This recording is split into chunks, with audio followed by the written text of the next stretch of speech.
इतो मार लो नहीं, फिर इतने आई हो ना कोई नहीं करो यू कैन स्टार्ट। ठीक है। देखिए, जम्मू कश्मीर में राष्ट्रीय सुरक्षा, नेशनल सिक्योरिटी से संबंधित इश्यूज पे भारत सरकार की चुप्पी कोई नया बात नहीं है, कोई नई डेवलपमेंट नहीं है। आज की प्रेस कॉन्फ्रेंस हमें मजबूरन, बहुत हमने रेस्ट्रेंट मेंटेन किया, मजबूरन बुलानी पड़ रही है। पुंछ सेक्टर में जो परिस्थिति बनी है, पुंछ सिटी में, पुंछ सिटी के अराउंड, पुंछ एरिया में जो परिस्थिति बनी है, उस संदर्भ में आज हमें ये नेशनल सिक्योरिटी को मद्देनजर रखते हुए प्रेस कॉन्फ्रेंस कर रही है। आपने देखा कि हमारी सिक्योरिटी फोर्सेस ने हैवी कैजुअलिटीज सफर की। आज से पहले 17 दिन तक कोई ऑपरेशन नहीं चला। It's 17th day into Poonch operation. Poonch के जंगलों पे फिदाइन तत्वों का अपेरेंटली कब्जा दिखाई पड़ रहा है। भारत के होम मिनिस्टर जम्मू कश्मीर के दौरे पे थे। उनके दौरे के दौरान यह अनप्रेसिडेंटेड एनकाउंटर चलता रहा। हमारे जवान शहादतें देते रहे और उनके मुंह से एक बात यह नहीं निकली कि पुंछ सेक्टर में चल क्या रहा है। यहां की पॉलिटिकल क्लास, जम्मू कश्मीर की एडमिनिस्ट्रेशन, उनके मुंह से भी कुछ नहीं निकला कि अपने लोगों को बताएं कि पुंछ में परिस्थिति क्या बनी हुई है। पुंछ की परिस्थिति को लेकर नेशनल सिक्योरिटी रिक्वायरमेंट क्या है और पुंछ में रह रही माइनॉरिटी से इसका क्या संबंध है, उस पर मैं चर्चा करूंगा। लेकिन पहले हमें समझने की जरूरत है कि सिक्योरिटी फोर्सेस को भी कुछ बोलने से मना कर दिया गया। Chief of the defence staff Bipin Rawat ji आए, आप मीडिया कर्मी सब प्रेजेंट थे। कोई विशेष जानकारी, कोई स्पेसिफिक जानकारी इस ऑपरेशन के बारे में नहीं दी गई। हमारे chief of the army staff, उनको भी पॉलिटिशियंस के कहने पे ही had to remain tight lipped. वो कुछ कह नहीं सके, कुछ बता नहीं पाए। अभी भी नंबर ऑफ टेररिस्ट्स कितने हैं उसके ऊपर कोई पुख्ता जानकारी आपको पब्लिक डोमेन में आती हुई नजर नहीं आ रही है। सिक्योरिटी थ्रेट कैसा वहां पे बन गया है, इसके लिए कोई भी अधिकारी आपको जानकारी देता हुआ दिखता नजर नहीं आ रहा है। वहां पे रहने वाले हिंदू और सिख जो हैं, पुंछ की मैं बात कर रहा हूं, जो माइनॉरिटी कम्युनिटी है, उनके कई नुमाइंदों से, कई संगठनों से, धार्मिक, सामाजिक, पॉलिटिकल, लगातार हमारी चर्चा हो रही है। They are terrified. मैं आज पूरे जम्मू कश्मीर के और देश की जनता को यह बताना चाहता हूं कि इन सब इवेंट्स के कारण, इन सब डेवलपमेंट्स के कारण पुंछ में रहने वाले हिंदू, सिख माइनॉरिटीज अब टेरिफाइड हैं। वो महसूस करते हैं कि जैसे वो पूरे देश से आइसोलेट हो गए। असल की क्या बात है वो सामने नहीं आ रही। इस परिस्थिति में जहां हमारे जवानों की शहादतें हो जा रही हैं, किस तरीके के हाइड आउट्स हैं उसके बारे में पता नहीं। ये फॉरेन टेररिस्ट्स हैं, फॉरेन टेररिस्ट्स हैं, कुछ अधिकारियों ने कहा ऐसी खबरें आने के बाद। एंड द फैक्ट कि वहां की जो आम जनता है, जो माइनॉरिटीज है, जो रेडिकलाइजेशन और इंडोक्ट्रिनेशन के प्रोसेस को पिछले कई वर्षों से देख रही है अपनी आंखों से। एंड द फैक्ट कि आतंकवादियों को तो कुछ अभी तक हुआ नहीं खास, कुछ एक दो कैजुअलिटीज उनकी तरफ से अगर किलिंग्स हुई होंगी तो I don't know, the army बता सकती है वो। लेकिन इस एपिसोड को लेके काठमांडू से गिरफ्तारियां हो रही हैं, ओवरग्राउंड वर्कर्स जो आपके पुंछ के रहने वाले हैं उनकी गिरफ्तारियां हो रही हैं। आप बहुत सारे लोगों को पकड़ रहे हो, ये तो ऐसा लग रहा है कि कोई बहुत बड़ा एक ऑपरेशन यहां पे चल रहा है। आज हम इस प्रेस कॉन्फ्रेंस के माध्यम से, और यही इंपॉर्टेंस है आज की प्रेस कॉन्फ्रेंस की, यही सवाल जो आज सरकार से हम सवाल पूछना चाहते हैं। सरकार क्लैरिफाई करे कि क्या पुंछ में कारगिल जैसी सिचुएशन तो इमर्ज नहीं हो रही है। जिस समय कारगिल हुआ था उस समय भी सरकार डिनायल मोड में थी। कुछ नहीं है, 2 हैं, 4 हैं, 5 हैं, 6 हैं, नंबर्स पता नहीं है, बंकर्स का कोई पता नहीं है। सरकार ने उस समय भी डिनायल मोड में रह के एक ऐसी परिस्थिति बना ली, ultimately we had to fight a war, और इतना हमारा नुकसान हुआ। सरकार क्लैरिफाई करे कि पुंछ नया कारगिल तो नहीं बन रहा। सरकार क्लैरिफाई करे कि क्या ऐसी परिस्थिति तो नहीं बन गई है कि वहां की माइनॉरिटीज खतरे में है।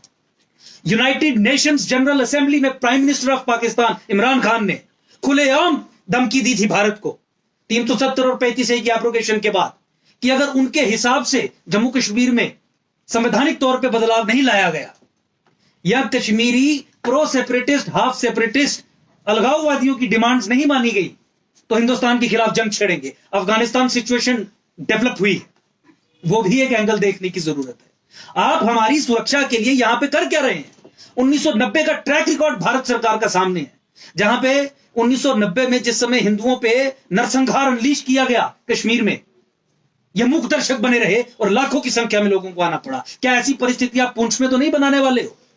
मैं डिटेल्स देख रहा था, ये हमारे जंगलों पे जो कब्जा है, क्या ये एक जिहादी फिदाइन फुटहोल्ड तो वहां पे एक पक्का नहीं बन गया है? सरकार को क्लैरिफाई करना चाहिए, कम से कम आश्वासन देना चाहिए वहां की जनता को जिनके ये सवाल हैं। वहां पे पुंछ में आप देखिए, जिस जगह पे ये एनकाउंटर इस समय चल रहा है, जो बताया जा रहा है कि एनकाउंटर है, हाइडआउट्स कैसी हैं we don't know. Hideouts permanent bunkers हैं, नेचुरल केव्स हैं, क्या है वी डोंट नो। कितने नंबर ऑफ टेररिस्ट्स हैं वी डोंट नो। ये जो एरिया है स्ट्रेटेजिकली बहुत इंपॉर्टेंट एरिया जो है, that is under capture and we don't know. Government is not clarifying. Everybody is tight-lipped. Minorities are feeling danger to their life. एक unprecedented manner में मैं ये देख रहा था कि देखिए, पुंछ सिटी इस एरिया से 35 से 40 किलोमीटर की दूरी पे है टुवर्ड्स जम्मू। ये जो एरिया है, ब्रिगेड हेडक्वार्टर 120 ब्रिगेड हेडक्वार्टर 5 से 8 किलोमीटर की दूरी पे है। उसके अलावा ये 4 मुख्य सड़कों को टारगेट करने वाला एरिया है। मैं देख रहा था कि भिंबर गली रोड, डेरा की गली रोड, कृष्णा घाटी रोड और पार्ट्स ऑफ मुगल रोड, अगर ये कैप्चर हो जाएंगे तो पुंछ में माइनॉरिटीज का या पुंछ को नेशनल सिक्योरिटी के दृष्टिकोण से देखेंगे तो क्या भविष्य रहेगा? गवर्नमेंट ऑफ इंडिया पे ये जिम्मेवारी है। आपका ट्रैक रिकॉर्ड ठीक नहीं है। कारगिल के समय पे आपका ट्रैक रिकॉर्ड ठीक नहीं था जब वो हो रहा था। 1990s में जब हिंदुओं का नरसंहार हुआ, आपका ट्रैक रिकॉर्ड ठीक नहीं है। इसलिए ये सवाल हम पूछ रहे हैं। आप क्लैरिफाई करिए, जनता को बताइए कि पुंछ में कारगिल जैसी सिचुएशन तो नहीं बन रही है। You have to clarify it. Poonch की माइनॉरिटीज को सिक्योरिटी की सेंस देने के लिए come out and speak. You have a home minister who visits the state and talks nothing about it. You have CDS who comes down and talks nothing about it. और 17वां दिन 17th day continuous शहादतें। I think this is high time that we should call the bluff of the government and government should make a statement. Government को ये statement देनी पड़ेगी कि जम्मू संभाग में पुंछ जिले में इस समय नेशनल सिक्योरिटी के दृष्टिकोण से और माइनॉरिटी प्रोटेक्शन के दृष्टिकोण से परिस्थिति क्या बनी है। आप you can ask questions. This is Epilogue News Network, sir. Recently, with the advent of Taliban in Afghanistan, we saw ISI chief visiting Afghanistan, as well as leaders of many terror organizations. Do you apprehend that the Afghan Taliban has entered this region and they are selectively killing our armed forces in this region? Do you apprehend anything like that? So it's not a question of apprehending if you apply your rational logic to the situation that has prevailed, and if you understand the geopolitics of the area around. You cannot rule it out that these are foreign terrorists, number one. Even the security forces probably have gone on record to say, and some of them have confessed, that yes, the terrorists are foreign terrorists. Now, where do they come from? Of course, Afghanistan is an angle which I also talked about in my press conference, which can be looked into. But I am saying that the government of India is tight-lipped, as it was tight-lipped at a time when Kargil was about to happen. And the expenses that the nation incurred for everybody to know.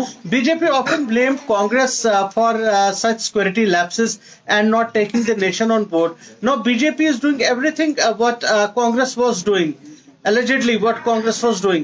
So, what is your take on this? Do you think that they are on the same path as Congress? 100% BJP का कांग्रेसीकरण भी हो चुका है, एनसीकरण भी हो चुका है, पाकिस्तानीकरण भी हो चुका है। हमने कई बार अपनी स्पीचेस में, डिबेट्स में डिटेल में समझा के ये बता दिया है कि जैसा आईएसआई और पाकिस्तान चाहेगा कि भारत सरकार की नीति जम्मू कश्मीर को लेके हो, वैसी ही नीति भारत सरकार जम्मू कश्मीर को लेके अपना के बैठी है।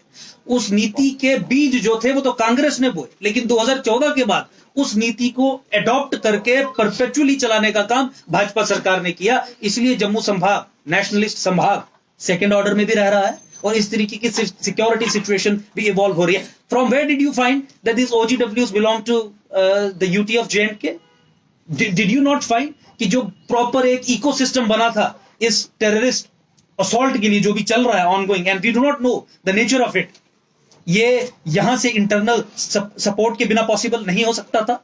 इंडॉक्ट्रिनेशन की machinery, agriculture of terror, infrastructure of अहले हदीस हो, जमाते इस्लामी हो और इस्लामिक संगठन हो, उसको ध्वस्त ना करना, ये किसकी नीति है? ये पाकिस्तान ISI, ये चाइना की नहीं है। It is the state of India which has to be squarely blamed for it. और अब ये चुप्पी साधना, देश को मिसलीड करना, होम मिनिस्टर का यहां से वापस जाना, पीर पंचाल के पहाड़ों की फोटो खींचना और देश और दुनिया से निवेदन करना कि कश्मीर में आई है टूरिज्म को प्रमोट करने के लिए, आपको इनकी प्रायोरिटीज दर्शाता है, आपको इनका दृष्टिकोण जो है उसके बारे में जानकारी देता है। जम्मू नेशनल सिक्योरिटी के पॉइंट ऑफ व्यू से भी, जम्मू डेवलपमेंट के पॉइंट ऑफ व्यू से भी किसी खाते में, किसी प्रायोरिटी लिस्ट में नहीं है। We are waiting, we'll be doing a series of press conferences. We understand the geopolitics of this situation. We also understand the ideological dimension. अगर भारत सरकार इस पे चुप्पी साध के बैठी है तो क्या क्या पॉसिबिलिटीज हो सकती हैं कि ये चुप्पी चुप्पी बनी, क्या क्या पॉसिबिलिटीज हो सकती हैं कि थिंग्स आर गोइंग अनअबेटेड। 2.5 महीने पहले police administration is on record to say क्या 5 अगस्त 2021 को वहां पे पहला एनकाउंटर, पहला एंगेजमेंट सिक्योरिटी फोर्सेस के साथ स्टार्ट हुआ। 2.5-3 महीने से टेररिस्ट प्रेजेंस आपको वहां पे पता है, you are engaging with them and now you have no clue. इनको सब जानकारी है, probably they are trying to you see छुपाना चाहते हैं देश से कि क्या सिचुएशन पर। आप गृह मंत्री पे सवाल उठा रहे हैं, लेकिन गृह मंत्री ने जब जम्मू का दौरा किया उन्होंने कहा कि 2014 से पहले जो कैजुअलिटीज प्रति ईयर होती थी वो नंबर ज्यादा था, लेकिन 2000 बाद के जो आंकड़े हैं उसमें कमी आई है और हम जब तक जीरो नहीं होगा तब तक हम जो है वो चैन से नहीं बैठेंगे। ये एक बहुत आइडियलिस्टिक सिचुएशन है जहां पे आप किलिंग्स को, टेररिज्म को स्टैटिस्टिक्स के जरिए नापते हैं। स्टैटिस्टिक्स के जरिए टेररिज्म की प्रॉब्लम को नहीं देखा जा सकता। ये किसी आप किंडरगार्टन के बच्चे से जो टेररिज्म की पढ़ाई कर रहा है उससे भी पूछेंगे, वो भी आपको यही जवाब देगा। तो ये फ्रेम ही गलत है कि आप स्टैटिस्टिक्स को सामने रख के कंपैरेटिव एनालिसिस स्टार्ट करें। आपको सवाल ये पूछना है कि क्या आपने अहले हदीस को बैन किया, आपने जमात इस्लामी को बैन किया, तो क्या उसका जो इंफ्रास्ट्रक्चर ऑन ग्राउंड था क्या उसे ध्वस्त किया? क्या इस समय जिहादी इंट्रूजन्स क्या एक रियलिटी नहीं है? क्या आतंकवादी घटनाओं में जो बढ़ोतरी हुई है, अगर आप परसेंटेज टर्म्स में देखें अभी हाल ही में, क्या वो सच्चाई नहीं है? टारगेटेड किलिंग्स इन कश्मीर, क्या वो सच्चाई नहीं है? एथनिक क्लींजिंग जो भी हो रही है, हजारों की संख्या में जम्मू ये रेलवे स्टेशन पे आप ही तो लोग इंटरव्यू करते हैं ना, डेली हजारों की संख्या में लोग आए होते हैं। What does that mean? Ultimately जो लाखों की संख्या में 90 के दशक में हिंदुओं को भगाया गया था, वही परिस्थिति वो भी बनी हुई है। आपने वहां पे एक MBBS लड़की जो क्रिकेट मैच के बाद, अनन्या जम्वाल, मैं उसका नाम ले रहा हूं, जिसको ओपन थ्रेट्स वहां की जनता दे रही, आतंकवादी संगठन नहीं दे रहे हैं, वहां के इनके हिंदुस्तान के इंस्टीट्यूशंस में पढ़ने वाले, तैयार होने वाले डॉक्टर्स दे रहे हैं। वो पढ़ने वाले डॉक्टर्स जो जिहादी मेंटेलिटी के हैं, उनको बैक करने के लिए TRF एक बाकायदा प्रेस रिलीज इशू करती है उनके समर्थन में और धमकी देती है जम्मू के उन बच्चों को जो हिंदुस्तान की बात जम्मू कश्मीर में करते हैं, और ये उन्हीं की पीठ पे छुरा भोंकने का काम करते हैं, उन्हीं को डिसएम्पावर करने का काम करते हैं। और फिर ये कहते हैं कि हम मेन स्ट्रीमिंग कर रहे हैं, और फिर ये कहते हैं कि केवल कुछ लोग आतंकवादी हैं, केवल कुछ लोग अलगाववादी हैं। आपके इंस्टीट्यूशंस में आप किन लोगों को प्रोड्यूस कर रहे हैं? ऐसे लोग जब हमारे सरकारी अस्पतालों में डॉक्टर्स बन के जाएंगे तो क्या काम करेंगे? वही काम करेंगे जो 90 के दशक में जगमोहन की किताब पढ़ी है कि जिस तरीके से उस समय के डॉक्टर्स करते थे, आतंकवादियों को फरार करवाने का, भगाने का, उन्हें संरक्षण देने का। तो मुझे लगता है कि कोई भी परिस्थिति नहीं बदली है, इनफैक्ट परिस्थिति बद से बदतर हो रही है। इसीलिए जम्मू संभाग के सामने एक सिक्योरिटी सिचुएशन इवॉल्व हुई है। मुझे लगता है कि इस सिक्योरिटी सिचुएशन को लेके भारत सरकार को should come clear on it. Highest level पे भारत सरकार को यह क्लैरिफिकेशन देनी चाहिए कि क्या पुंछ में जो सिचुएशन इवॉल्व हुई है वो एक नया कारगिल तो नहीं है। It has to come clear on that. Politics apart, sir, recently two police officers, major police officers, gave two statements. One is, I would name him. One is the DGP of police, Mr. Dilbag Singh, who said whatever is being done on the social media is to malign Muslims. And the IGP of Kashmir said that he used two terms. One is FU, in regards to what happened in Skimson Medical College.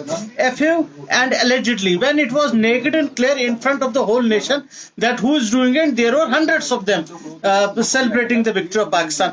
Do you think that somewhere it is the police forces also who are abetting such people on ground and emboldening them in the meanwhile? Well, I have answered this question a number of times. You see, as far as genocide of Hindus is concerned, the whitewash is done by the Indian state and the Indian state instrumentalities.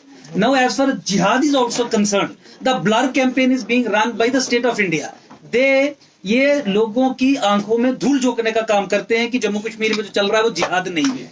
इसीलिए you would see these statements कि जहां पे वो white washing के चक्कर में कहते हैं कि ये जो जिहादी हत्या है, ये जिहादी हत्या नहीं है, ये मुसलमानों को बदनाम करने के लिए हत्या की गई है। So I think it is, you have to remember this.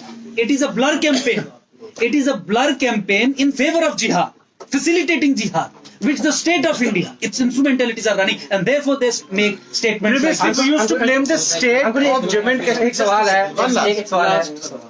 Previously, we used to blame the state of Jammu and Kashmir, Article 370, 35A for all this.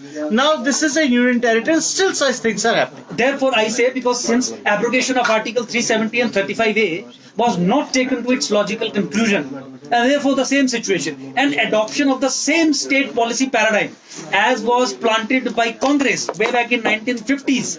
These things are happening, these things will continue to happen. The terror infrastructure, the indoctrination machinery, the centers of radicalizations are intact, they are flourishing thanks to the support given by the state of India. अंकुर जी, एक सवाल last पूछूंगा आपसे। Class 4 की जो recruitment हुई थी, आज stage पे उन्होंने सर्टिफिकेशन दिया कि क्लास 4 की रिक्रूटमेंट, लेकिन नॉन लोकल जो रेजिडेंट है कश्मीर के, यानी कि जम्मू के लोगों को बाहर रिक्रूट किया जा रहा है और फोर्सफुली कहा जा रहा है जॉब तो करनी पड़ेगी, आपको जाना पड़ेगा और डोमिसाइल इसलिए आपको जाना पड़ेगा। ये एक नया तरीका है जहां पे इन्होंने स्टेट लेवल या यूटी लेवल की पोस्ट क्रिएट करके जम्मू के लोगों को कश्मीर में नौकरी देने का काम शुरू किया है और कश्मीर के लोगों को जम्मू में नौकरी देने का काम शुरू किया। प्रैक्टिकल इंप्लीकेशन उसकी ये है कि जम्मू का कोई भी बच्चा, कोई भी बच्ची वहां पे जाके नौकरी कर नहीं सकती। टारगेटेड किलिंग्स हो रही है, सिक्योरिटी सिचुएशन डॉलरम्स में है, वो सीटें खाली हो जाती हैं जो अल्टीमेटली बैक डोर से फिर ये भरने का षड्यंत्र करेंगे, क्योंकि इंफ्रा एडमिनिस्ट्रेशन में पूरे इस तरीके के तत्व भरे हैं जिनकी मंशा के कारण ये सब चीजें बहुत दुर्भाग्यपूर्ण है। और जो क्लेम्स किए गए हैं उसके ऊपर भी किसी दिन प्रेस कॉन्फ्रेंस करेंगे। 55,000 नौकरी कहाँ है? 55,000 नौकरी कितने लोगों को आपने नौकरियां दी? कौन लोग हैं वो जो आप 55,000 के आंकड़े में डाल रहे हैं? I think will come more clarity on that.